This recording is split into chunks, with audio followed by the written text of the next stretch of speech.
借马一用，随你用。撤！咱俩谁先谁后，出手也得分个主次吧。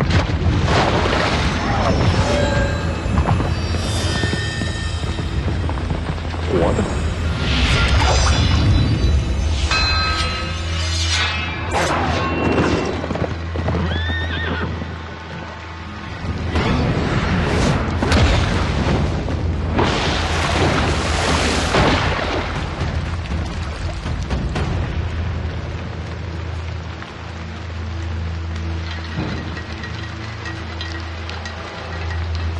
还好，不是四大宗师里的福将红甲。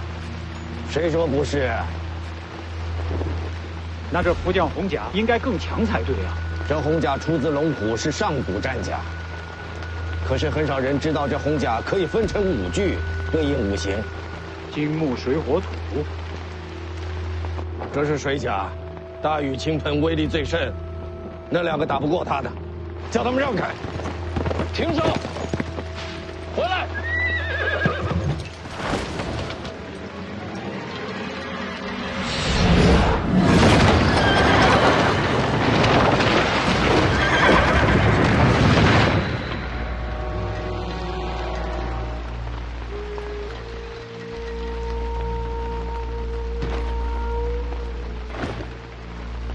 朝我来的。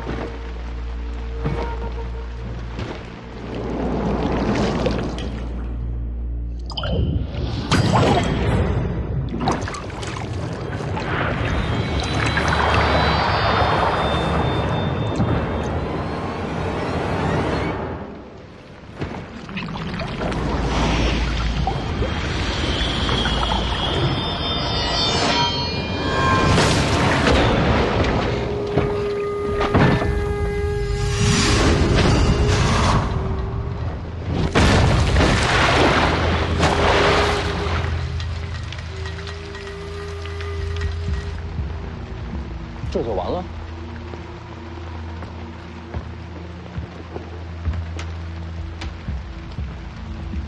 福将红甲一化为5，确实不如归一时强悍，可也不至于那么容易被击败。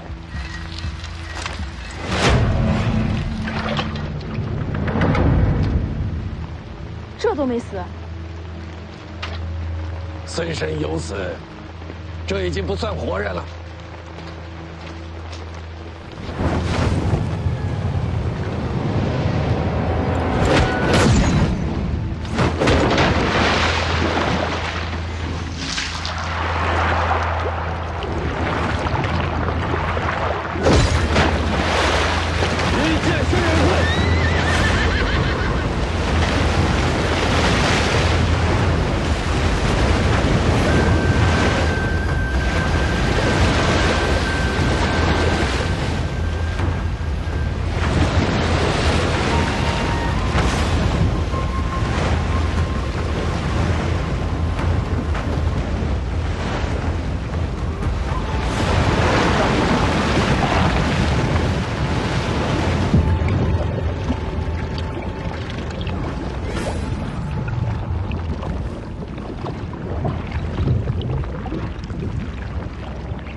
他到底是人还是仙？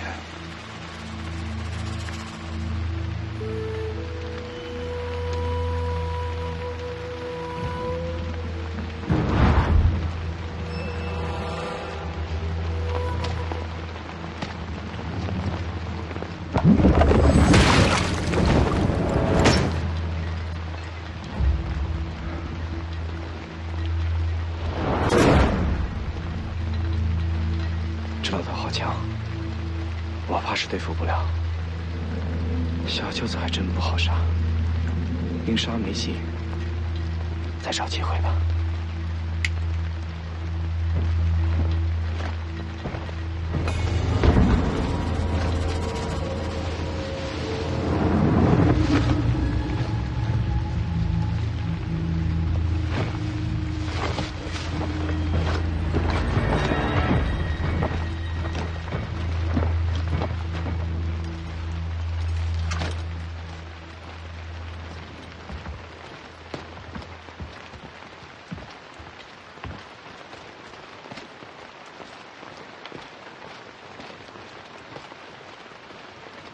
幸亏我练的是刀，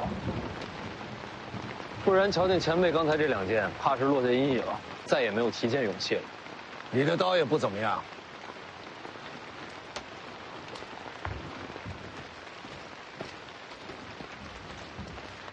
哎，呵呵，怎么样，小丫头？比不过白虎脸。那丫头是不错，可与我相差甚远啊。人家双刀舞的比你好看，嘿嘿，我也会漂亮剑法。长得也比你好看，啊，这也能比呀？所以我不做你徒弟，别想来。你的天赋真的不比外头那小子差，若跟我学剑，必成大器。我这身份，本事越高，死得越快。你怕姓徐的小子杀你啊？我看他舍不得。呸！那家伙阴险毒辣，什么事做不出啊？我教你啊，保你胜过他。不学，练武太苦。想学的时候记得告诉我啊。为什么非要教我？你天赋不错，还有那蛮不讲理的精气神也合我心意。嘿嘿。他呢？那小子天赋不错，只是心思太深，还得再看看。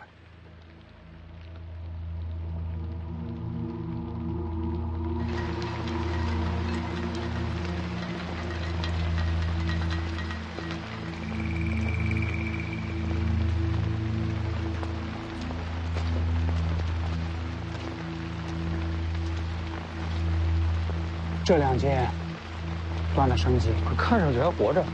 怕是最后一口气了。兄弟，你到底是谁？为什么要杀我？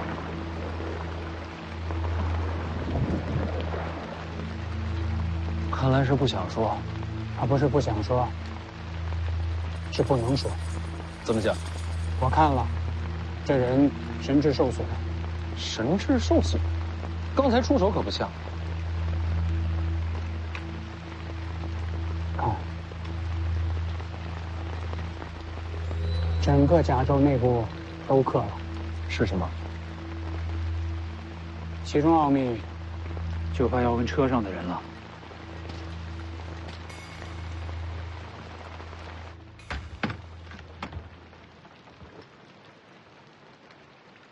你看，这是什么呀？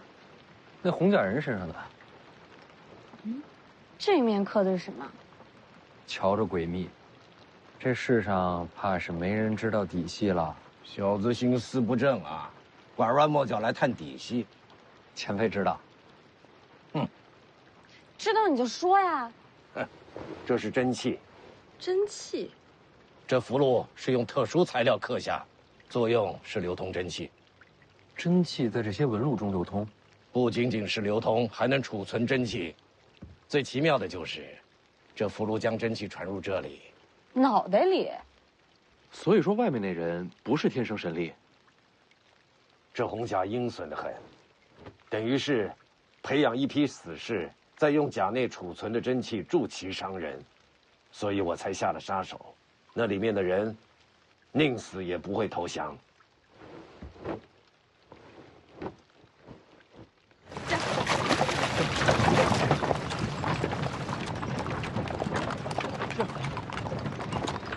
人埋了也就算了，怎么还把那套甲带走了？如此手段，研究看看。前辈说这福将红甲一共5具，虽说这次只来了1具，难保下次不会全都出现。谁说这次只来1具？方才在树林里还有3具等着。就刚才？那为什么没出现啊？当然是怕了老夫了。等等，这样加起来也不过4具，还有一个呢？我怎么知道啊？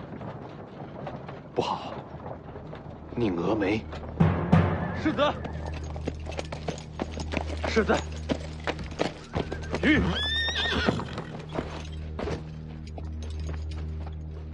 遇袭了。世子，有一红甲人偷袭凤子营，结果如何？是在下无能，凤子营死伤了40多人，都无法留住那个人，只是将其逼退，最终还是被他逃脱了。宁峨眉甘愿领罪，只求世子饶了凤子营剩余的将士。按北凉军律，作战失利，兵将无能，适合责罚。最少鞭打，最重斩首。我们这边也遇上了洪家人，他们两个对此可是束手无策。你能将其逼退，已是难得。我再多问一句，激战中，凤子营可有未战后退之人？一步未退，只有战死的凤子营，没有逃命的北凉兵。好，死伤过半，勇战不退，可称骁勇之士。此战凤子营勇战得胜，有功无罪。起来吧。宁儿没替凤子营谢过世子。你把剩余将士带回北凉吧。现在看来，此去东行怕是条死路。北凉铁骑何曾怕死？阵亡的士卒要不要回家？你把他们带回北凉，然后再赶回来。我会放慢速度等你。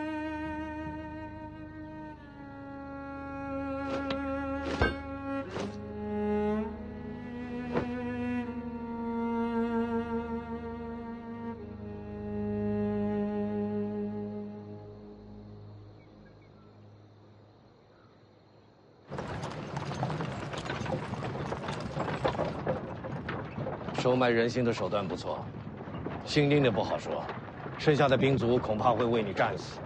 凤子营没那么容易被收买，我也不愿他们战死。你是世子啊，他们为你死是天经地义呀。我接手北凉就是为了颠覆这样的天经地义。这小子有点古怪啊。不说我，前辈方才那两剑惊天动地，我还是忍不住想问前辈名号。我用剑，你可以猜猜。不用猜了，他是李淳罡。小丫头，你怎么猜到的？剑神李淳罡。60年前，剑神李淳罡横绝一世，一把木马牛，战遍天下，未逢敌手。你的剑我听说过，连我自己都快忘了自己是谁，又有谁还能记得木马牛啊？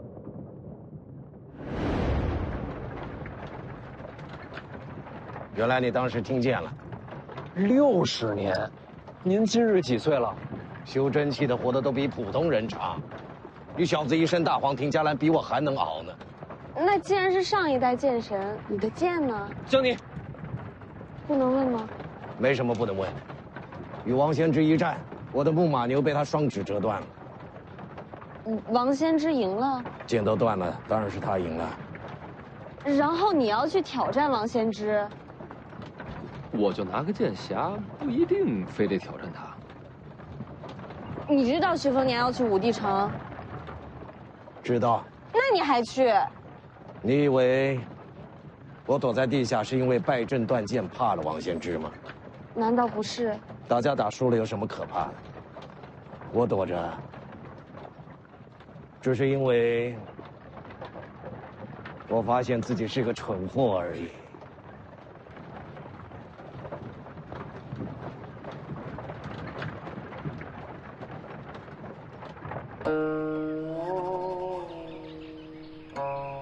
世子，咱们要是绕道而行，1天不到就能离开雍州。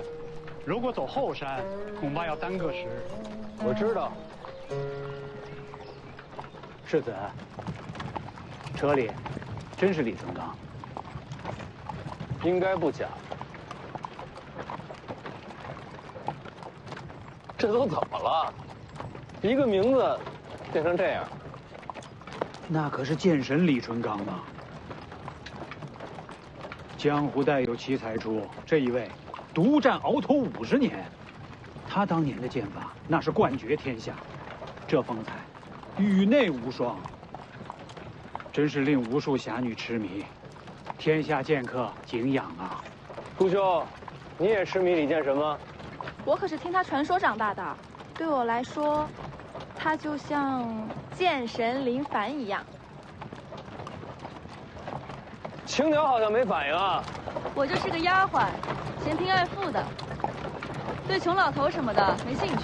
姓林的，你呢？吕钱塘，你呢？吕钱塘，我好歹是个读书人，他若能考上状元，我便钦佩。这闷葫芦。咱们抓紧赶路，晚上住观里，遮风挡雨。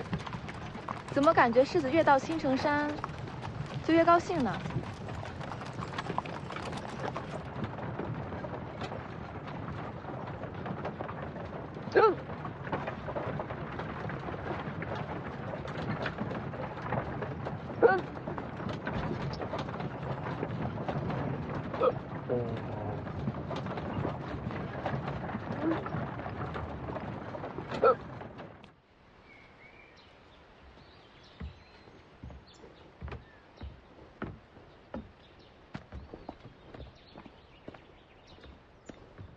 你怎么知道这儿有个道观？我掐指能算。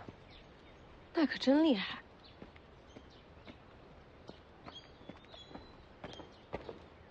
世子，这道观有些古怪。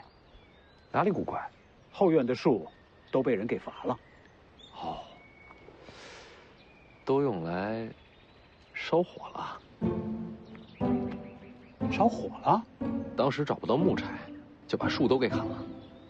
啊，原来世子来过。3年前跟老黄住过这儿。你过得也不容易啊。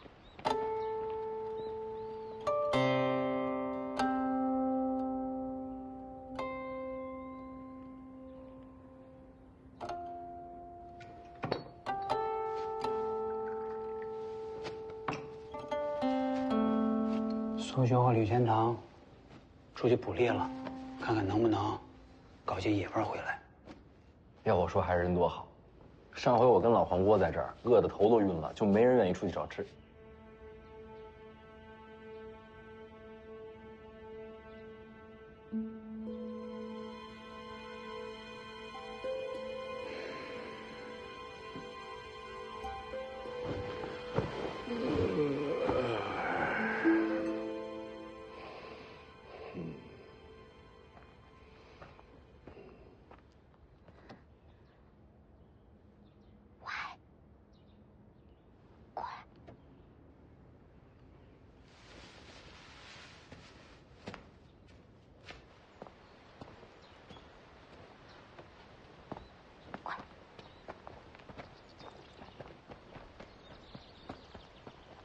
怎么？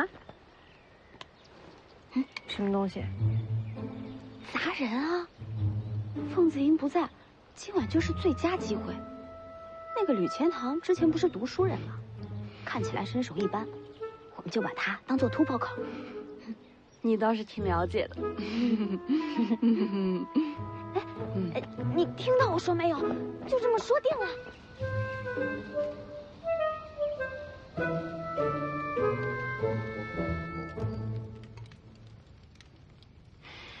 青城山的白果鸡，这都被你们找着了，这下我可不服了。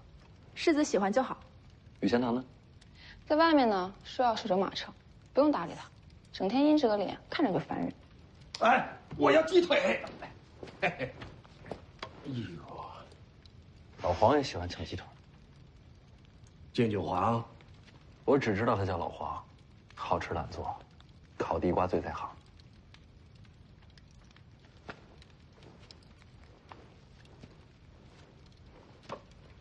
来啊，要吃自己拿。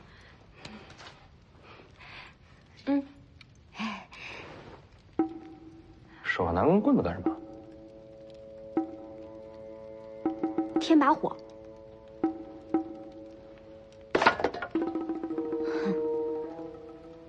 莫名其妙。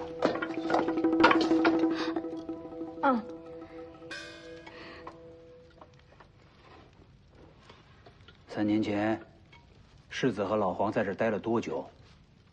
有些日子。怎么会留在此处？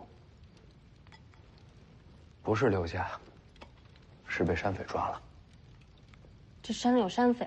是啊，看见火光来的。没杀你们？是群傻乎乎的山匪，有老有小，看我跟老黄饿得不行，还分了半只烤鸡给我。还有这样的好事儿？到后来都成了朋友，离开京城的时候给我塞了好多吃的。重游旧地，是想再遇故人。还真挺想见到他们的。若是能看到火光，没准真会出现。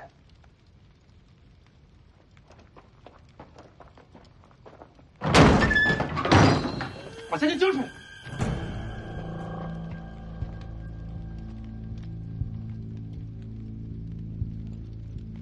人还不少啊。这就是傻乎乎的山匪。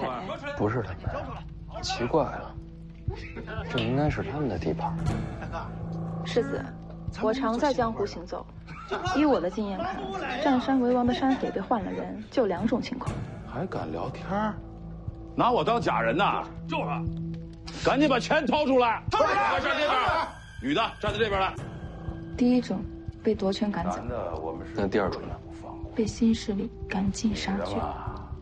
我们一个也不浪费。小丫头还学着别人拿匕首。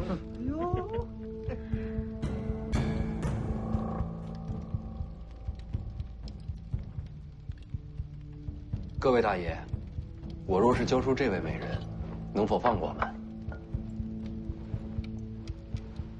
反正我们都要死了，能不能再问个事儿？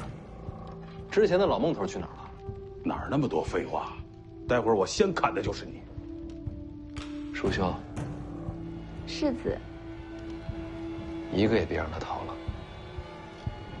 都努力一点哦。给我上！是。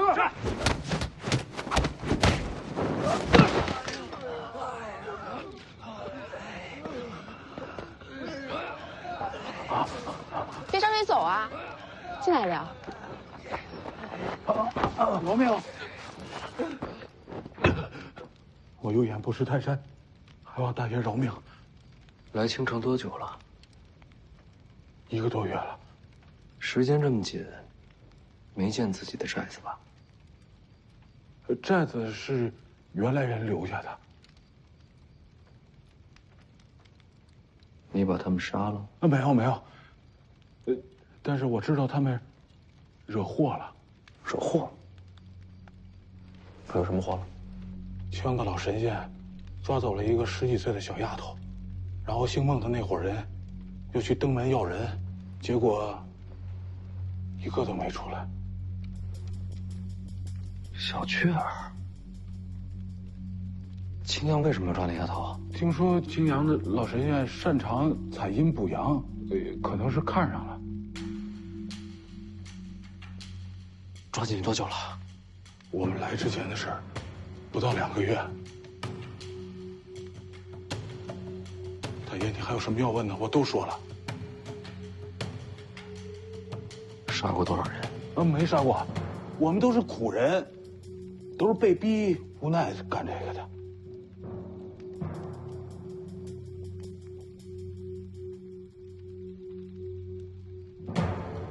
魏爷，在。往南不远有个小坡，过了山窝就是寨子，麻烦魏爷帮我看一眼。好。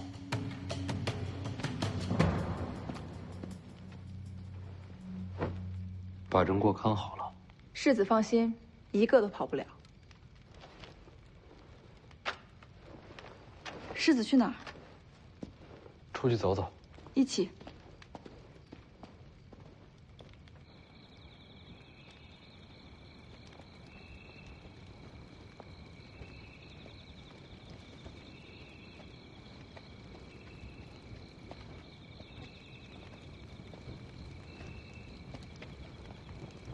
这儿便是阴阳亭，传说青城以此亭为界。山下是阳间，山上是阴间。阴阳恐怕没这么容易分清吧？是啊，这世上本就是阴阳难分，人鬼莫辨。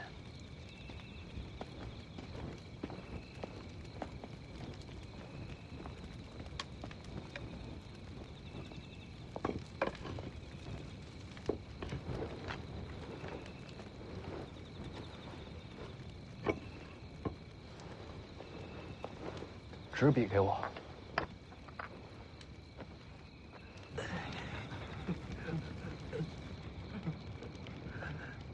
别动。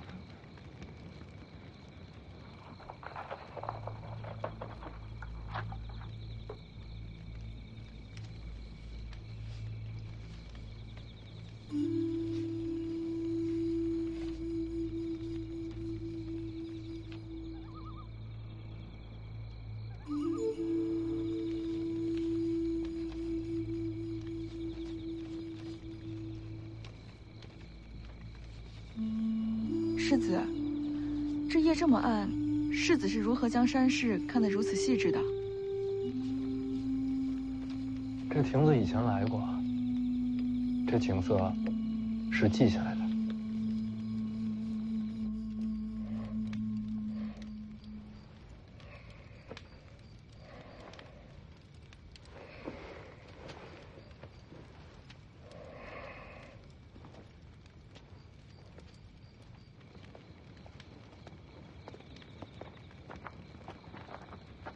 去哪儿？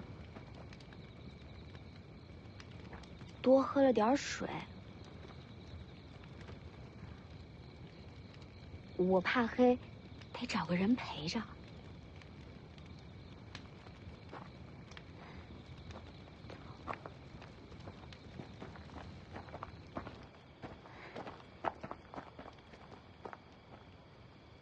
又怎么了？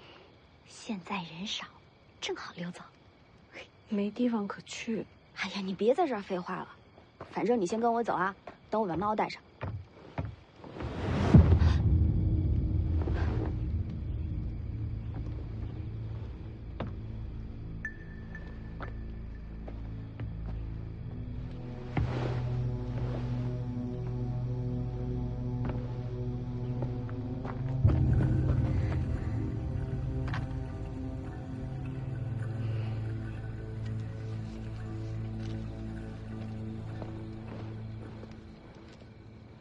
世子，您是怎么找过来的？我看见火光，就过来看看。山寨那边怎么样？关了好些女子，都是抢来的，都已经家破人亡了。他们没想着报仇吗？想，可是怕。最后，都走了。那些匪徒是宋官吗？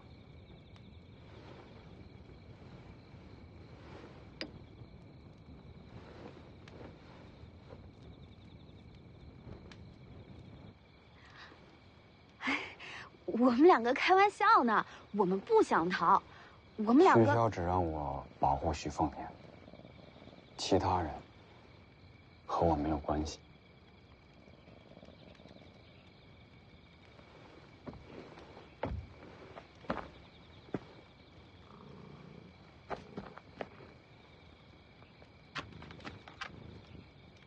你们走吧，我不拦着。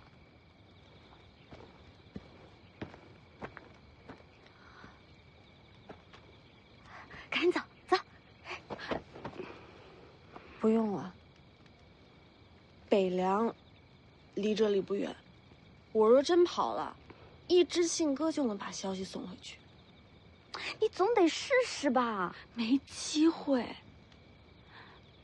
何必徒劳？哎，我。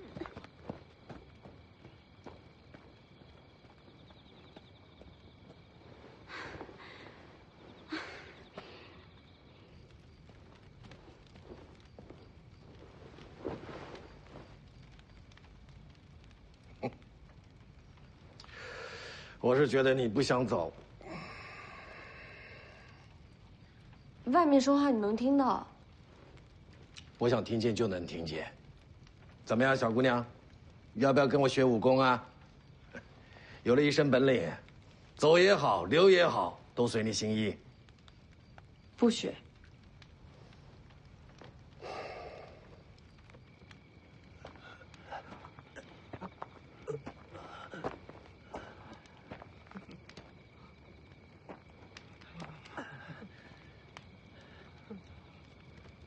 世子说了，被伤害的人害怕了，没关系，他们的仇，我们来报。什么意思啊？寨子里面的那些女人的话你可不能信，她们都是贱命啊！我们有很多金银财宝，都可以献给你们，只要你们放过我啊！挖坑。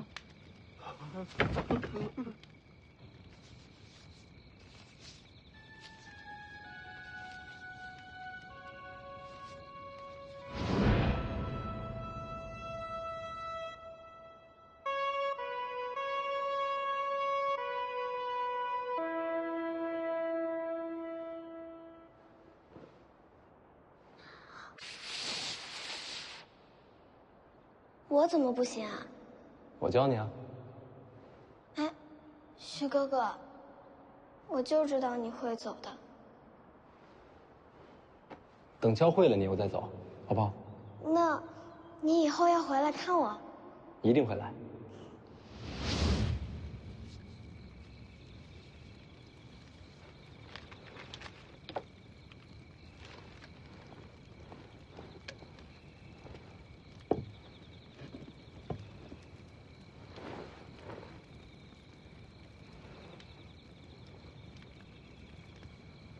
狮子大才，这是把山势都记下来了。总不能白走了这河山。人都杀了，舒秋和吕全堂把人埋了。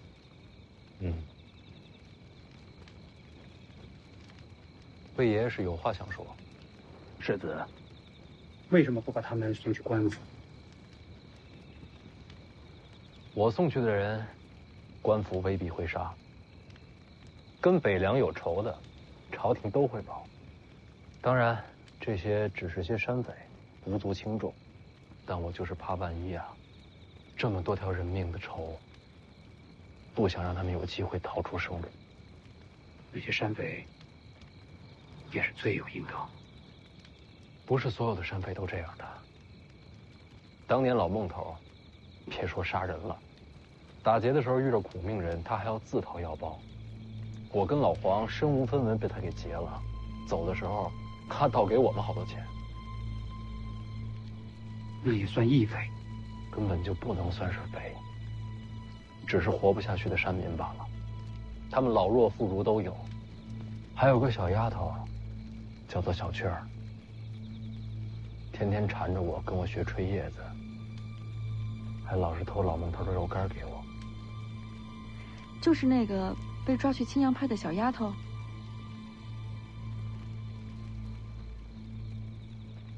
青阳派吴灵素，先帝御赐，青城王名号，自立神霄派，继武陵门派，又是皇室耳目。青城是北凉境外第一关隘，这吴灵素，其实就是暗中监视北凉。我知道，这次路过青城山，本来打算好了，要避开青阳派的。世子做得对，此时正跟朝廷保世袭罔替，就不能和吴灵素起争执。我答应过小雀儿，要回来找她。被抓这么久了，到如今什么都晚了。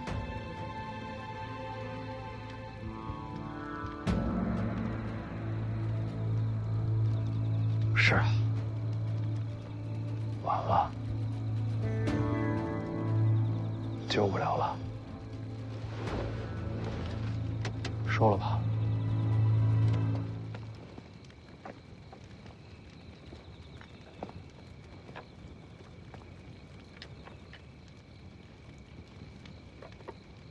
成大使者需借机用人，权衡利弊。反正人已经没法救了。这账，大不了将来再算。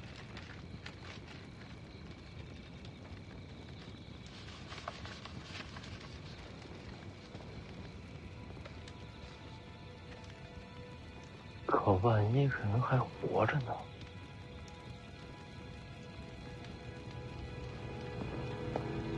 世子，大局为重。魏爷爷，我恐怕不是干大事的人，我要闯着青城山。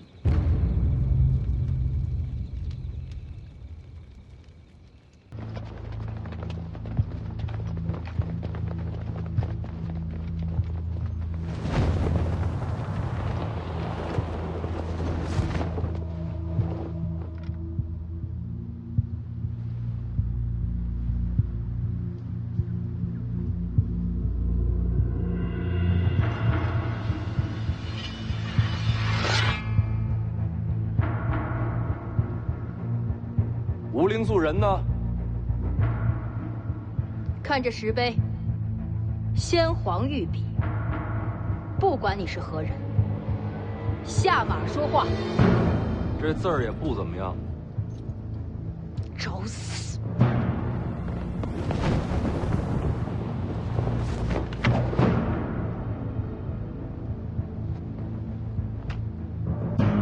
布阵！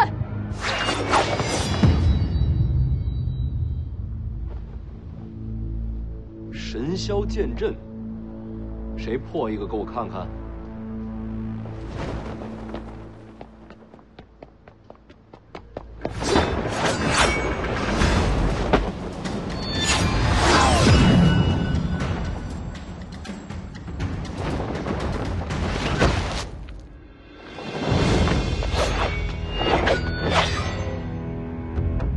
还是换人吧，他可破不了神霄剑阵。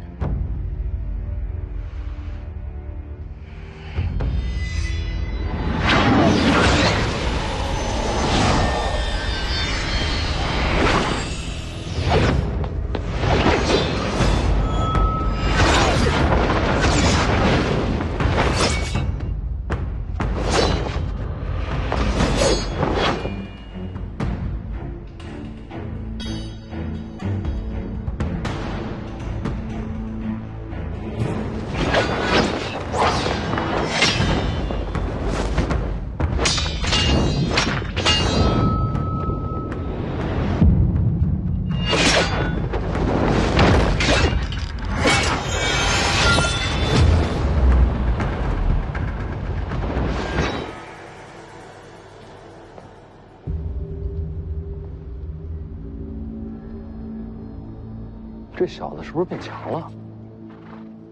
用的是赤霞剑诀，很高明的剑术吗？高明个屁！靠气血内爆才借来一点力气，用的越多，伤的越深。练这个的都活不久。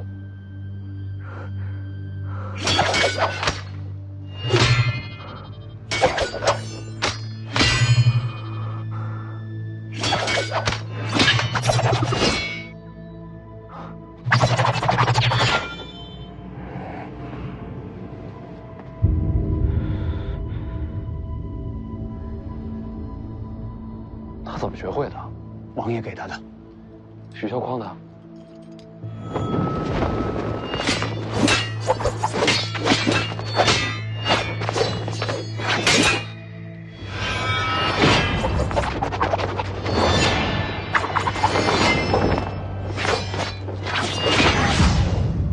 他不知道用这功法会害他自己性命。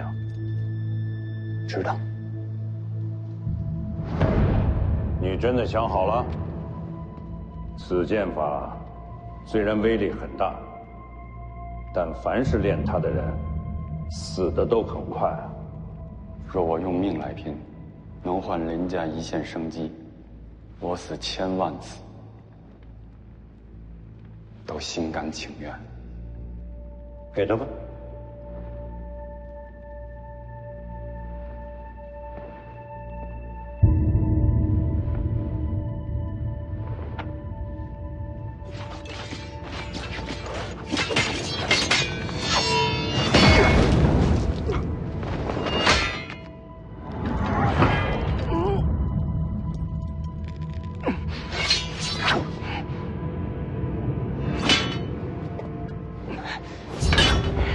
咱们猜猜看，他还要撑多久会有劲灯火？我猜1个时辰。帮他破阵。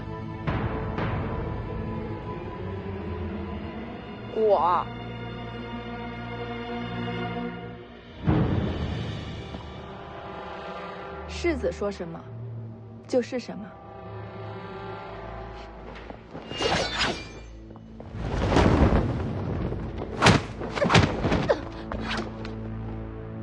卑鄙！你们这么多人打他一个，还说我们卑鄙，没道理吧？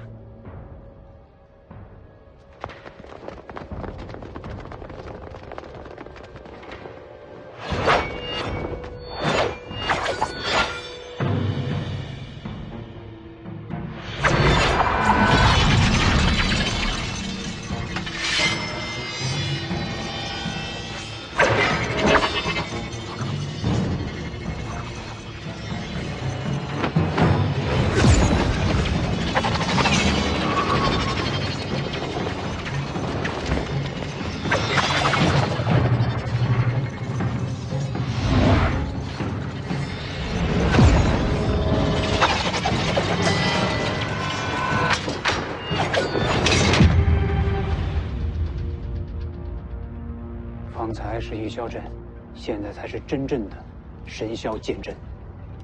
很强。唯有李先生出手，方能破阵。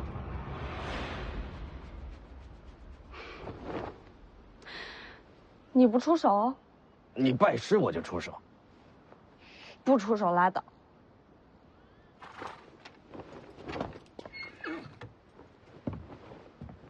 我也试试这剑阵。世子，世子，却莫以身试险。是我惹的祸事，不能躲在一边。我陪世子冲阵。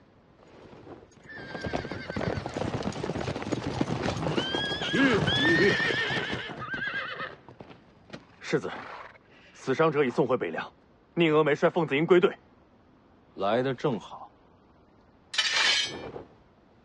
先皇留下的石碑，天下闻名的神霄剑阵，敢不敢陪我冲个阵？列阵！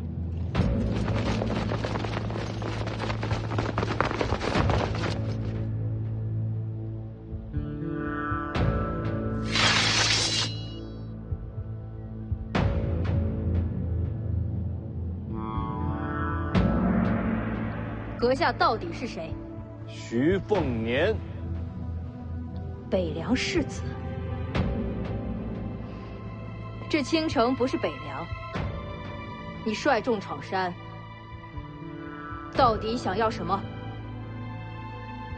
有个叫老孟头的土匪，还有一个叫小雀儿的丫头，再就是和老孟头一块的山贼，有一个算一个，活要见人，死要见尸。没见过，那就没得谈了。徐哥哥，小雀儿，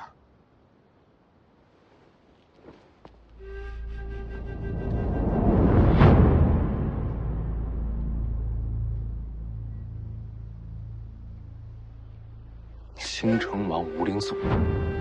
世子远道而来，何不入青城山，观赏山色？好，世子一人入我青城山即可。世子不可。好，我一个人上去。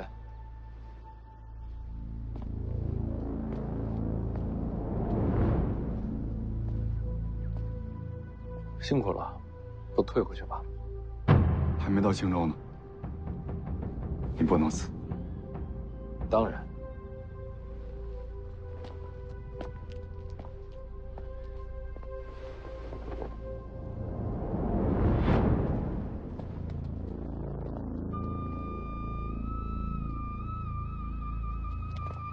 做好准备，如有变故，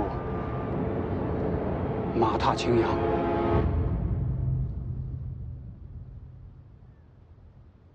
这小子是傻了，真的就一个人静下来。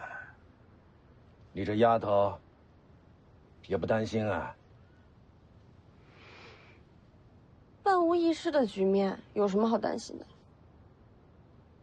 你是说我肯定会出手救他？不如赌500钱。徐凤年不用你出手，一样能化险为夷。这小子刀法还未入门，不可能有这本事。赌不赌？赌。能溜进去吗？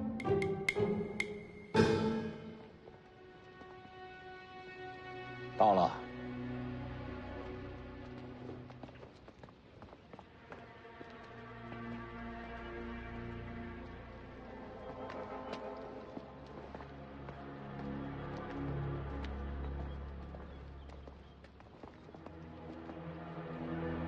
小雀儿，你先进去。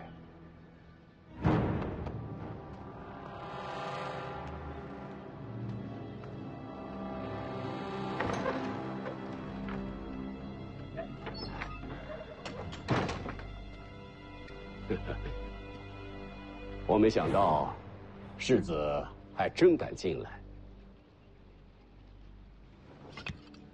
把人给我。闯青阳派，就是为了这个山野丫头？你开条件。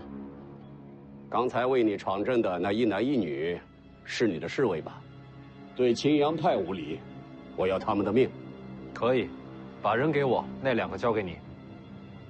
世子现在就出去，把2个人都拿来。买卖不是这么谈的。这不是买卖。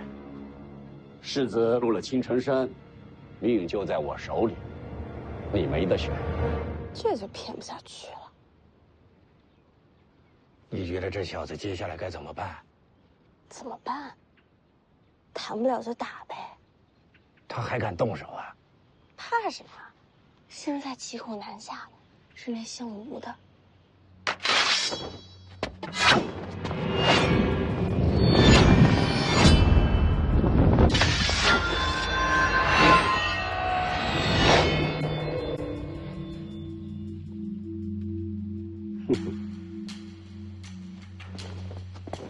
你找死吗？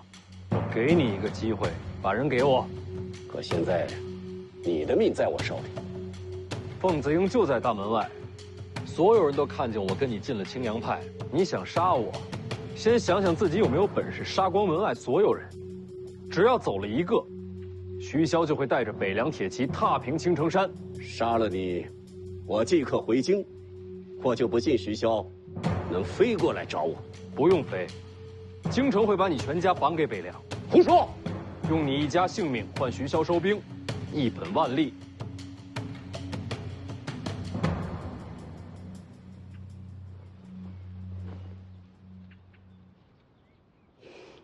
你输了。你一早就明白这局面了。这有什么难的？区区一个青阳，怎么敢明面里杀北凉世子？所以徐凤年孤身入山门是有恃无恐。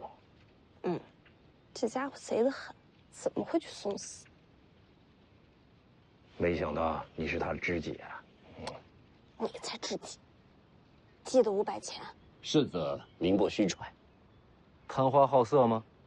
难怪他一直夸你。谁夸我？说什么呢？行了，人你交给我吧。京城那边就说我仗势欺人，皇室不会怪你。不急。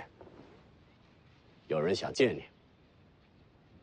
老孟头没死，有眼光，有胆识，世子很了不起。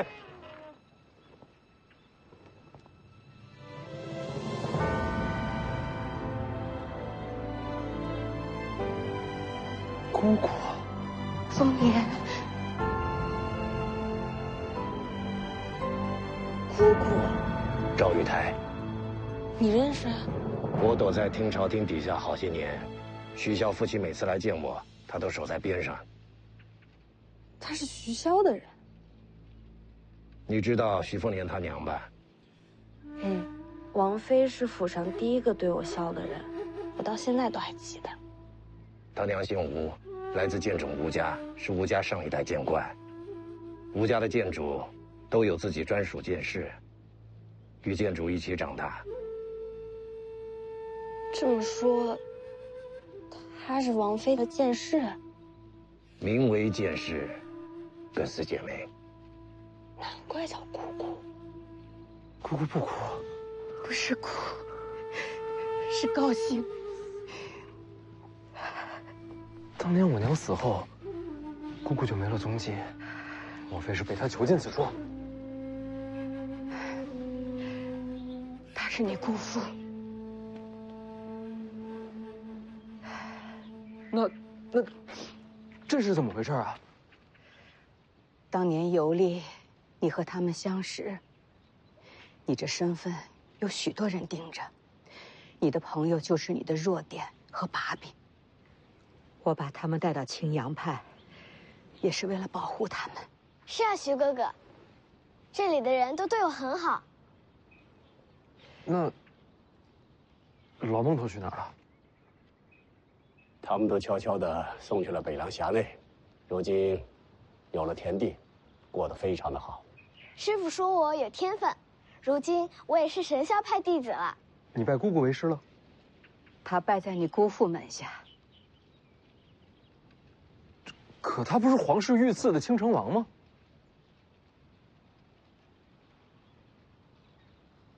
这么多年青阳派仇视北凉，全是假的？是反间，替北凉盯着京城呢。这事徐骁知道？自然知道。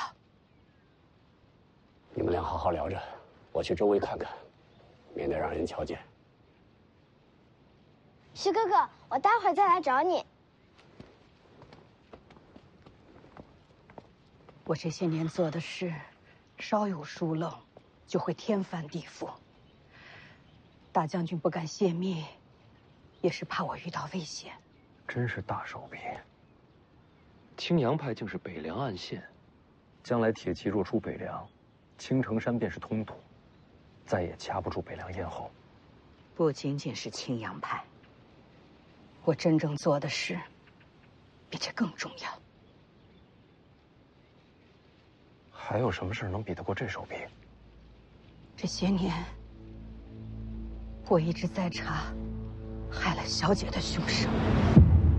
啊？谁？世子，快走！姑姑没事，自己人。你家的事我懒得听。你怎么在那儿啊？都怪这老头。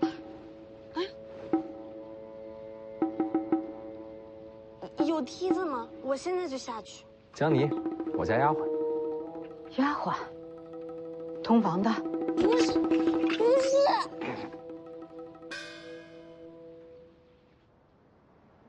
这还没出来，咱们冲进去。不用了，李剑神跟江妮已经不在车里了。你是说？应该已经进去了。那就好。剑神在，世子可保无忧。哪个剑神啊？哪有第二个剑神啊？独臂的便是李淳罡。他还没死啊？还没。前辈见谅，我不是那个意思。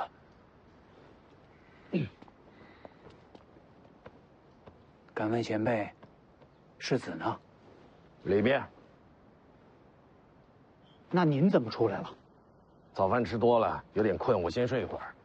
放心吧，我把江妮留里面了。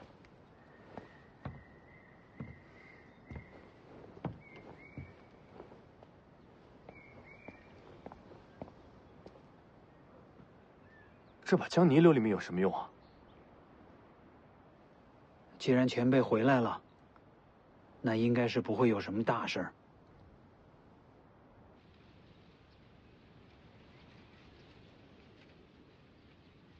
那我先退出去。不用退。姑姑接着说，我的事儿不用逼着她。您刚才说您一直在查害我娘的凶手。是。小姐过世起，就一直在查。查出具体结果了吗？小姐离世时，奴婢和大将军才发现她身负重伤。可小姐不肯说出害她的凶手是谁。对手太强，娘是怕报仇害了全家。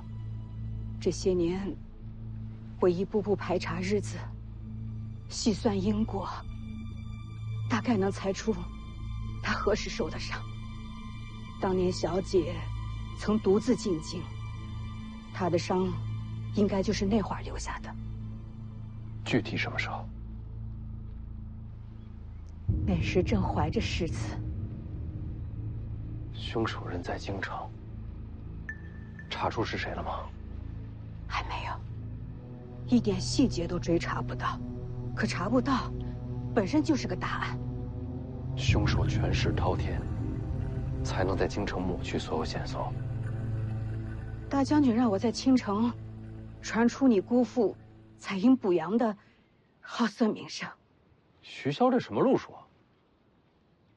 大将军有话让我转告。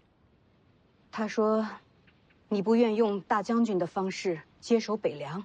是。那些山匪，世子杀了吗？杀了。换做大将军，他也会动刀杀人，为亡魂复仇。那些山匪是他安排的。是。官府四面围堵，就是将他们逼到青城。这些人是为世子施刀锋的。大将军还猜到你会孤身闯宫，他事先就说过，这心机手段和他行事并无二致。他说你想走一条新路，可到头来都在大将军为你铺好的路上。我知道世子始终记恨大将军不肯追查小姐的死因。世子，你要明白，此事牵连甚广，必须保密。我明白的。大将军说，你不愿杀人，可事实证明，该动刀的时候，你一样不会手软。世子和大将军，其实本质是一样的人。不，我和他不一样，我不会牺牲家人。世子和大将军的事儿，我不便多说。可大将军和我说了，等你闯上青城，我就把这些年追查到的所有细节都交给你。从此以后，无论多少年，哪怕我和大将军都不在了，可你一定要追查下去，替小姐报仇。他不说，我也会查下去。世子，稍等，我去给你拿些东西。好。抓得太紧了。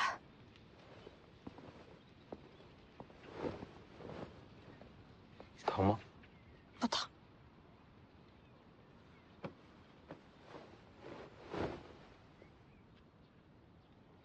对不起，你怎么也不喊疼啊？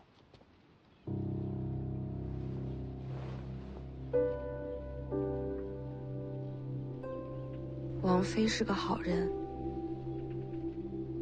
记得我刚进王府的时候，既害怕又伤心。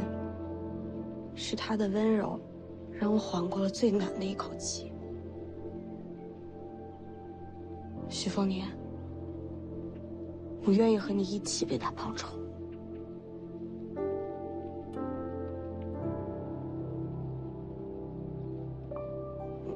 但我和你还是照样势不两立的。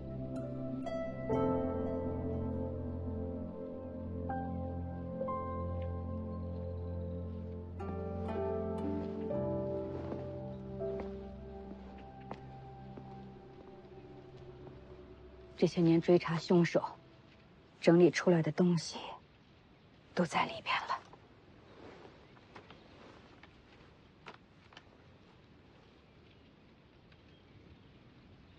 姑姑何时嫁给了吴灵素啊？在入神霄派之前就嫁了，当时有了世珍，她和世子差不多大。人在哪儿？在京城。你姑父被封青城王，受命与北凉抗衡。说起来权势不小。是被当成了人质。只要我的身份不拆穿，他就没事。得想个办法救他回来。他的事，世子不用担心。你好好看这个，看完烧了。姑姑去哪儿？我有些事情去办，一会儿就回来。